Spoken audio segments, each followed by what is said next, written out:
नमस्कार दोस्तों, स्वागत है आपका दृष्टि आईएएस के नए वीडियो में। मैं हूं केवल आपके सामने। जैसा कि आपको पता है कि 2025 की शुरुआत हो चुकी है और इसी के साथ ही काउंटडाउन शुरू हो चुका है 2025 के यूपीएससी प्रीलिम्स के लिए। और 2000 प्रीलिम्स की तैयारी के लिए जरूरी है कि 2024 जो साल बीत चुका है वह भले बीत चुका है, लेकिन उसकी महत्वपूर्ण बातें आपके साथ आपके जहन में होनी चाहिए। तो इसके लिए जरूरी है उसका पर्याप्त रिवीजन। अगर आपने रिकैप 2024 क्विज हमारी देखी है तो बहुत अच्छी बात है, क्योंकि सारी महत्वपूर्ण बातों को हमने उसमें शामिल करने का प्रयास किया है। लेकिन उसके बावजूद जरूरी हो जाता है, चूंकि रिकैप क्विज अपने आप में एक रिवीजन था, कि साल भर के करंट अफेयर्स में जो महत्वपूर्ण बातें थी आप उसको एक नजर में देख सकें, उसका भी रिवीजन हो जाए तो कितना अच्छा रहेगा। इसी बात को ध्यान में रखते हुए हमने शुरुआत की थी रिकैप 2024 क्विज की। तो इस क्विज के लगातार वीडियो आपके सामने आते जा रहे हैं। रात को 9 बजे हमारी मुलाकात होती है और इसी के साथ ही आज हमारी मुलाकात हुई है एक नए टॉपिक के साथ। है टॉपिक का नाम क्या है? प्रमुख अधिनियम। आपको पता है रिकैप क्विज में प्रमुख अधिनियम में हमने बात की थी, जो भी बीते साल के प्रमुख कानून थे जो चर्चा में थे वो कौन कौन से थे। अब उन्हीं पर आधारित कुछ सवाल होंगे इस क्विज में, जिसमें कुछ जवाबों पर तो हम मिलकर चर्चा करेंगे और कुछ जवाब आप मुझे देंगे, कमेंट बॉक्स में एक एक करके बताएंगे, जिससे पता चलेगा कि चीजें आपको कितनी याद हैं। और आप जितना कमेंट करते हैं, आप जितना हमें अपनी प्रतिक्रिया देते हैं, उतना हमें बेहतर करने की प्रेरणा मिलती है। तो उम्मीद है कि आप मुझसे लगातार जुड़े रहेंगे। इसी के साथ शुरू करते हैं हमारे पहले सवाल के साथ। पहला सवाल देखिए कि जम्मू और कश्मीर स्थानीय निकाय विधियां संशोधन अधिनियम 2024 के अंतर्गत प्रमुख रूप से किन कानूनों में संशोधन किया गया है। अब सवाल जो है उसमें किन कानून में किया गया है, किन कानूनों में किया गया है, दोनों बातें हो सकती हैं। विकल्प में देखिए जम्मू और कश्मीर पंचायती राज अधिनियम 1989, फिर है जम्मू और कश्मीर नगर पालिका अधिनियम 2000, फिर है जम्मू और कश्मीर नगर निगम अधिनियम 2000। आपको क्या बताना है इनमें से कौन सा सही है? एक ऑप्शन डी भी है, देखिए डी। क्या एक में हुआ है या सभी में हुआ है? तो सही जवाब है सभी में हुआ है, यानी कि उपरोक्त सभी इसका सही जवाब होगा। जम्मू कश्मीर और स्थानीय निकाय विधियां जो हैं, यह जो अधिनियम है 2024 का, इसमें देखिए आप क्या है, जो स्थानीय निकाय से जुड़े हुए जो भी सुधार है चुनाव से संबंधित, चाहे वह नगर निगम का हो, चाहे नगर पालिका का हो, चाहे पंचायतों का है, सब में सारे कानूनों में सुधार किया गया है इस नए कानून के माध्यम से। तो अब बात आती है कि आपको पता रहे कि यह क्यों पारित किया गया था, कि जो स्थानीय निकाय के चुनाव हैं जम्मू कश्मीर में, उसकी संरचना और संचालन को बेहतर किया जा सके। और ये तीनों ही हैं, जम्मू और कश्मीर पंचायती राज अधिनियम 1989, जम्मू और कश्मीर नगर पालिका अधिनियम 2000 और जम्मू और कश्मीर नगर निगम अधिनियम 2000। चलिए अब आगे देखें। अगला सवाल है सार्वजनिक परीक्षा अनुचित साधनों की रोकथाम अधिनियम 2024 के संदर्भ में निम्नलिखित कथनों पर विचार कीजिए। कथन है देखिए कि इसके तहत अनुसूचित सहायता में लिप्त सेवा प्रदाता या उनके कर्मचारी को भी दंडित किए जाने का प्रावधान है। और इसका अगला है कि इसके अंतर्गत यदि कोई व्यक्ति अनाधिकृत तरीके से नकल या धोखाधड़ी करता है तो उसे 3 से 5 साल की सजा और जुर्माना हो सकता है। अब यहां पे देखिए कि उपर्युक्त में से कौन सा ऐसे कथन सही है या है। अब देखिए केवल एक, केवल दो, एक और दो दोनों, ना तो एक और ना ही दो। अब यहाँ पे हमें इस कानून के बारे में अगर आपने पढ़ा है तो इस कानून का संबंध किससे है? नकल को रोकने के लिए है। बैंक की हो परीक्षा, एग्जाम हो, आरआरबी का हो जैसे, या एसएससी का हो, कोई भी एग्जाम हो इस प्रकार का जिसमें नकल अगर है तो उसे रोका जाए। कहीं भी हो रही है, किसी भी स्तर पे हो रही है, चाहे नकल करने वाला हो चाहे नकल कराने वाला हो, दोनों को रोकने का इसमें प्रावधान है। तो यहाँ पे देखिए सार्वजनिक परीक्षा अनुचित साधनों की रोकथाम अधिनियम 2024 इस कानून का नाम है। और इससे संबंधित ये जो दो बातें हैं हमें देखना होगा कितनी सही है। तो सही जवाब है हमारा सी। सी का मतलब क्या हो गया कि एक और दो दोनों ही सही हैं। कैसे सही है? पहले वाले कथन को देखिए, इसके तहत अनुचित सहायता में लिप्त सेवा प्रदाता। देखिए सेवा प्रदाता कौन है? जो नकल करने में सहायता प्रदान कर रहा है, नकल करवा रहा है, या उनके कर्मचारी को भी दंडित किए जाने का। जैसे मान लीजिए कि जो आयोजक है परीक्षा का, जो अपने जैसे परीक्षा हॉल में ही जो आयोजन करा रहा है, उन्हीं में से कोई ऐसा व्यक्ति है जो लिप्त है, या वो स्थान ही पूरा लिप्त है, तो उनके खिलाफ चलेगा। या कोई बाहर से है जो अनुचित तरीके से, डिजिटल तरीके से नकल करा रहा है, उनके खिलाफ चलेगा। तो यहां पे बात स्पष्ट हो गई। पहला वाला जो स्टेटमेंट है, दंडित किए जाने का प्रावधान बिल्कुल सही है, उनके लिए दंड करने का प्रावधान बनाया गया है। तो अब ऐसे में दंड करने का अगर प्रावधान बनाया गया है तो याद रखिएगा कि ये जो है कानून के माध्यम से तय कर लिया गया है कि उन्हें जेल हो सकती है। अब दूसरी बात, जो दूसरा स्टेटमेंट है, यदि कोई व्यक्ति अनधिकृत तरीके से नकल या धोखाधड़ी करता है, यानी कि स्वयं कर रहा है, कराने वाले की अब बात नहीं है, करने वाले की है, तो उसे 3 से 5 साल की सजा और भारी जुर्माना। अतः कथन दो भी सही है। तो सीधी सी बात है, करना और कराना, क्योंकि मैंने स्टार्टिंग में बता दिया था कानून के बारे में, मकसद ये करना, करने वाले और कराने वाले दोनों के लिए नुकसानदायक है, दोनों को दंड हो सकता है। तो उत्तर हो गया सी, एक और दो दोनों। अगले सवाल पे आते हैं और अगला सवाल देखिए कि राष्ट्रीय राजधानी क्षेत्र दिल्ली शासन संशोधन अधिनियम 2023 के संदर्भ में निम्नलिखित कथनों पर विचार कीजिए। इसमें राष्ट्रीय राजधानी सिविल सेवा प्राधिकरण की स्थापना की गई है और दूसरा कथन है इसके अंतर्गत उपराज्यपाल को अतिरिक्त अधिकार दिए गए हैं। उपर्युक्त में से कौन सा ऐसे कथन सही है या है? ए केवल एक, बी केवल दो, सी एक और दो दोनों और डी ना तो एक और ना ही दो। अब यहां पे देखिए राष्ट्रीय राजधानी क्षेत्र दिल्ली शासन संशोधन अधिनियम 2023 कहां से संबंधित है? दिल्ली से।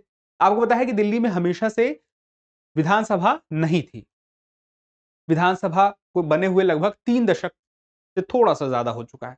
अब आप इसमें देखें कि अभी ये मामला काफी लंबे समय से चल रहा था कि बहुत सारे फैसले हैं, अंतिम निर्णय है, वो किसका माना जाए, तो उसमें लेकर के स्पष्ट करने का प्रयास हुआ इस कानून के माध्यम से।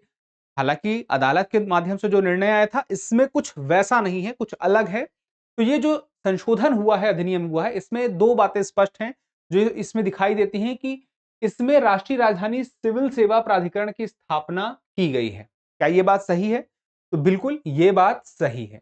लेकिन दूसरा क्या कह रहा है कि इसके अंतर्गत उपराज्यपाल को अतिरिक्त अधिकार दिए गए हैं। क्या ये बात सही है? ये बात भी सही है। उपराज्यपाल को कहीं कहीं पे विवेक की बात आती है तो निर्णय लेने की शक्ति दी गई है, कहीं कहीं पे आता है न्यायाधिकरण के संबंध में कोई निर्णय नहीं हो पा रहा है मान लीजिए, तो ऐसी स्थिति में किसका निर्णय अंतिम होगा?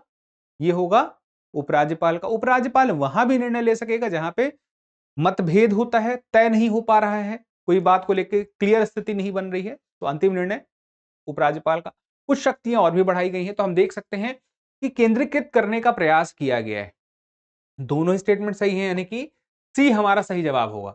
तो 1991 के दिल्ली राष्ट्रीय राजधानी क्षेत्र सरकार अधिनियम में संशोधन इसने किया है और इसी के माध्यम से दिल्ली विधानसभा तय हुई थी। तो अब आप देखें तो इसमें क्या है, जो ग्रुप ए के अधिकारियों के स्थानांतरण, पदस्थापना, अनुशासनात्मक कार्रवाई और अभियोजन की सिफारिश ये कौन करेगा? अब जो यह सिविल सेवा प्राधिकरण की स्थापना इस कानून नए संशोधन के माध्यम से हो रही है, तो इसका काम क्या है कि ग्रुप ए के अधिकारियों का स्थानांतरण हो सकेगा, पदस्थापना हो सकेगा या फिर कोई कार्रवाई भी हो सकेगी। फिर उसके बाद देखें, यह प्राधिकरण मुख्यमंत्री, मुख्य गृह सचिव और मुख्य सचिव द्वारा गठित होगा। इसमें कौन होगा आप ये भी देख सकते हैं, लेकिन विवाद की स्थिति में यहां पे निर्णय कौन देगा? उपराज्यपाल दे सकता है। फिर उसके बाद देखिए इसमें उपराज्यपाल को अतिरिक्त अधिकार दिए गए हैं। अब एलजी की मंजूरी अनिवार्य होगी, ठीक है। तो खासकर जब प्राधिकरण की सिफारिशों पर कोई असहमति बनती है, जो मैंने आपसे बात की, दोनों बातें सही हैं, आपको दोनों बातें मिल गई हैं, सी हमारा सही जवाब है।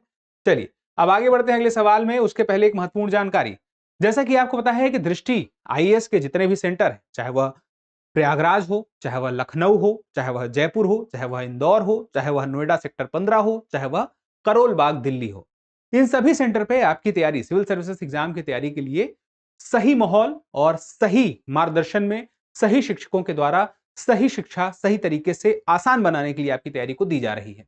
तो आप अगर चाहते हैं इनमें से किसी भी सेंटर से अपनी तैयारी को बेहतर करना, तो आप इन सेंटरों में जा सकते हैं और इन सेंटर में जाकर के आप जो जानकारी लेना चाहते हैं वो जानकारी ले लीजिए, जो इनसे पूछना है पूछ लीजिए, उसके बाद आप अपनी तैयारी शुरू कर सकते हैं। सभी जगह पर ऑफलाइन बैचेस चालू हैं, एडमिशन चालू हैं, आप जानकारी लीजिए। अदरवाइज मान लीजिए आप नहीं जा पा रहे हैं तो आपके पास एक नंबर है, आपको उस नंबर पर कॉल करना है और आपको जानकारी मिल जाएगी, जो आप पूछना चाहेंगे वो सब पूछ सकते हैं। नंबर याद रख लीजिए 87501 87501। नंबर एक बार फिर से देख लीजिएगा 87501 87501। उसके अलावा दृष्टि के जितने भी ऑनलाइन कोर्सेस हैं उसके लिए एक प्लेटफॉर्म है, नाम है उसका दृष्टि लर्निंग ऐप। आप दृष्टि लर्निंग ऐप में आइए, उसको डाउनलोड कीजिए, उसमें देखिए दृष्टि के कितने ऑनलाइन कोर्सेस हैं, आप वो चाहें तो वो भी देख सकते हैं, दोनों विकल्प आपके पास हैं। अब चलिए आ जाते हैं हमारे पास आगे अगले सवाल पे कि डिजिटल व्यक्तिगत डेटा संरक्षण अधिनियम 2023 के संदर्भ में निम्नलिखित कथनों पर विचार कीजिए। पहला देखिए, यह अधिनियम व्यक्ति की मृत्यु या अयोग्यता की स्थिति में किसी अन्य व्यक्ति को नामित करने की अनुमति देता है। दूसरा देखिए, इसके अंतर्गत व्यक्तिगत डेटा का भारत के बाहर ट्रांसफर निषेध होगा। इसमें से कौन कौन सी बातें सही हैं? अब ये जो आया है डिजिटल व्यक्तिगत डेटा संरक्षण अधिनियम 2023, ये डेटा के संरक्षण के लिए आया है। मान लीजिए कि आप किसी कंपनी किसी सर्विस का इस्तेमाल करते हैं और उस सर्विस के इस्तेमाल करने के लिए मान लीजिए कि आपको अपना पता देने की जरूरत होती है और उस पता देने की जरूरत की वजह से ही वह सर्विस आपकी पूरी हो पाती है। तो ऐसी स्थिति में जिस वजह से आपका डेटा लिया गया था उसी वजह के लिए ही उस डेटा का इस्तेमाल हुआ है या कहीं और तो नहीं हो रहा है। अगर कहीं और हो रहा है तो फिर वह इस कानून का उल्लंघन हो जाएगा और यही इसमें प्रावधान किया गया है। व्यक्तिगत डेटा के संरक्षण का प्रयास किया गया है। तो यह अधिनियम व्यक्ति की मृत्यु या अयोग्यता की स्थिति में किसी अन्य व्यक्ति को नामित करने की अनुमति देता है कि वह उससे डेटा हटवा सके। तो यह बात सही है। दूसरा, इसके अंतर्गत व्यक्तिगत डेटा का भारत के बाहर ट्रांसफर निषेध होगा। तो ऐसा नहीं है। जहां जहां सरकार ने बताया है कि नहीं दिया जा सकता है डाटा, जिस देश में नहीं दिया जा सकता है उस देश में नहीं जा सकता, अदरवाइज बाकी कंट्री में जा सकता है, तो सरकार निर्धारित करेगी। पूरी तरह से ऐसा नहीं कि कोई भी डेटा, व्यक्तिगत डेटा बाहर किसी भी देश में नहीं जाएगा, ऐसा अब नहीं है। पूर्णतः प्रतिबंध नहीं, पूर्णतः निषेध नहीं। इसी वजह से यह स्टेटमेंट गलत हो जाता है। लेकिन पहला वाला सही है, तो हम इसमें कह सकते हैं ए हमारा सही जवाब है। तो ए यानी कि केवल एक कथन इसमें सही है। अब उसके बाद देख लीजिए, चाहे तो एक बार फिर से आप समझ सकते हैं इस बात को। तो व्यक्तिगत डेटा की सुरक्षा और व्यक्तियों की गोपनीयता की रक्षा करने का उद्देश्य है इस कानून का। उसके बाद आप देख लीजिए कि डेटा प्रोसेसिंग के मामलों को कवर करता है, जैसे कि डेटा का संग्रहण करना होगा, फिर उसके बाद उसका उपयोग करना होगा। उपयोग के लिए हो सकता है डेटा किसी और से भी साझा करना पड़े, पर साझा करने का उद्देश्य वही हो जिस काम के लिए वह डेटा दिया गया था। फिर उसके बाद देखिए, डेटा प्रिंसिपल एक शब्द होता है और एक डेटा फिड्यूशरी होता है। जिन्हें डेटा दिया जा रहा है वो डेटा फिड्यूशरी है। मान लीजिए जिस भी कंपनी को, A B C X Y Z कोई भी कंपनी है, जैसे हमने अपना डेटा दिया है, तो वो डेटा फिड्यूशरी है और हम डेटा प्रिंसिपल है। जो हमारा डेटा है हम उस डेटा के मालिक हैं। ठीक है, चलिए अब आगे देख लेते हैं। इसमें दोनों कथन में से दूसरा वाला क्यों गलत है? क्योंकि केवल सरकार द्वारा निर्धारित देशों तक सीमित होगा। सभी देशों में तो ऐसा नहीं कि निषेध नहीं है, सभी देशों में निषेध की बात नहीं है। जहां सरकार निर्धारित किया है वहीं तक सीमित है। तो चलिए, अब पहला हमने देख लिया था, इसमें एक ही है, केवल एक है। उत्तर तो हम देख ही चुके थे। चलिए आगे आ जाते हैं अगले सवाल में। भारतीय न्याय संहिता 2023 के संदर्भ में निम्नलिखित कथनों पर विचार कीजिए। पहला कथन देखिए, यह भारतीय दंड संहिता का प्रतिस्थापन करने के लिए प्रस्तुत की गई है और उसके अलावा इसके तहत शामिल नवीन अपराधों में केवल विवाह करने के झूठे वादे को शामिल किया गया है। उपर्युक्त में से कौन सा ऐसे कथन सही नहीं है या है? सही नहीं है यानी कि पूछ रहा कौन सा कथन गलत है, आपको ये बताना है। जहां पे सही नहीं आया तो उस पर ध्यान जरूर रखिएगा। अब देख लीजिए, भारतीय न्याय संहिता 2023 या भारतीय दंड संहिता 2000 आईपीसी का मतलब प्रतिस्थापन करने के लिए प्रस्तुत की गई है। क्या यह बात सही है? हाँ, यह बात सही है। फिर उसके बाद इसके तहत शामिल नवीन अपराधों में केवल विवाह करने के झूठे वादे को शामिल किया गया है। क्या यह बात सही है? बताइए, सही है? देखिए, सही जवाब है उसका बी। बी का मतलब क्या हो गया? केवल दूसरा कथन इसमें गलत है। इसमें केवल एक ही अपराध शामिल नहीं किया गया है और भी किए गए हैं। तो अगर केवल कह दिया है, केवल यही शामिल किया गया है, इसी वजह से मामला बिगड़ गया है। समझ सकते हैं? स्पष्ट हो गई बात? तो यहां पे ये वाला दूसरा वाला कथन गलत है। अगर ये होता कि यह भी विवाह करने के झूठे वादे को शामिल किया गया, यहां तक तो ठीक था। केवल इसको शामिल किया गया है, नवीन अपराधों में तो ऐसा नहीं, और भी अपराध शामिल किए गए हैं। तो ऐसे में हम कह सकते हैं कि पहला वाला कथन तो सही है, लेकिन हम देखें तो विवाह का वादा करना, झूठे मृतक के वादे को अपराध घोषित किया गया है। मॉब लिंचिंग और हेट क्राइम के कारण होने वाली हत्याओं को भी अपराध शामिल किया गया है। फिर उसके अलावा हम देखें तो सामान्य आपराधिक कानून अब संगठित अपराध और आतंकवाद को कवर करता है, ये भी हमने देखा है नए वाले में। आत्महत्या के प्रयास को, मान लीजिए कि कोई लोक सेवक है, वो अपना जिम्मेदारी निभाना चाहता है, उसकी जिम्मेदारी से उसे रोकने के लिए कोई व्यक्ति है जो उसके सामने ऐसी स्थिति लेकर आ गया है कि मैं आत्महत्या कर लूंगा अगर आपने अपनी जिम्मेदारी निभाई तो ऐसे में ऐसे व्यक्ति के खिलाफ भी अपराध का मामला चलाया जा सकता है। सामुदायिक सेवा को भी अपराध के रूप में शामिल किया गया है। मान लीजिए जैसे कोई व्यक्ति है, अगर वह व्यक्ति ऐसी स्थिति में है कि उसने कोई ऐसा अपराध किया है, कोई बहुत बड़ा जघन्य अपराध नहीं किया है, तो उसको सजा के रूप में सामुदायिक सेवा की सजा सुनाई दे सकती है। यानी कि सेवा करने की, समुदायों की सेवा, जैसे ग्रामीण क्षेत्र में आपको चिकित्सा सेवा उपलब्ध कराना होगा या चिकित्सा सेवा में सहायता देनी होगी, कुछ ऐसी सजाएं भी शामिल की गई हैं। तो ऐसे में यानी कि आप लोगों की सेवा करके अपने आपने जो अपराध किया था उससे, जैसे पाप से मुक्ति के लिए आपको पुण्य करना पड़ेगा, कुछ वैसी अवधारणा आप इसमें देख सकते हैं।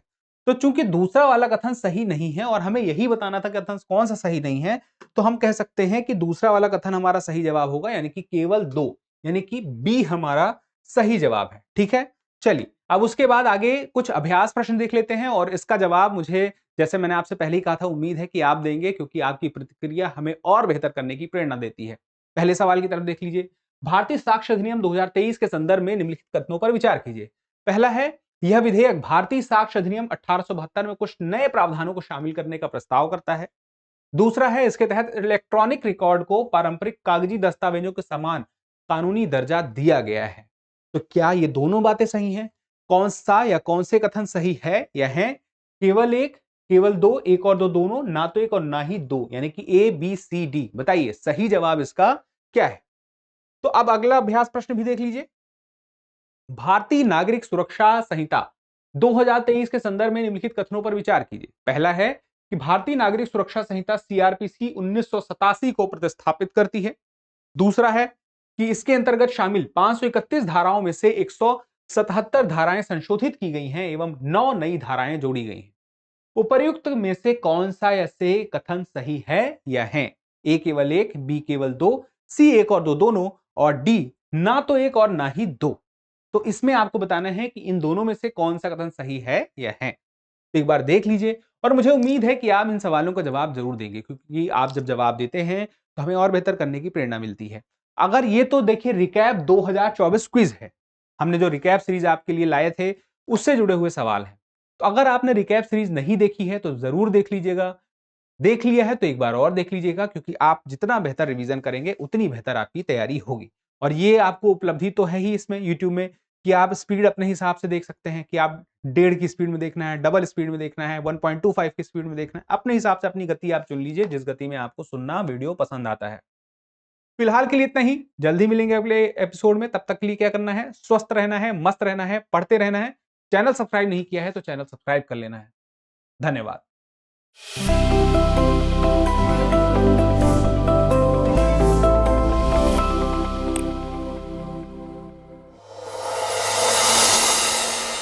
डियर व्यूअर्स, अपने एग्जाम की तैयारी को और बेहतर करने के लिए हमारे चैनल को लाइक, शेयर और सब्सक्राइब करना न भूलें।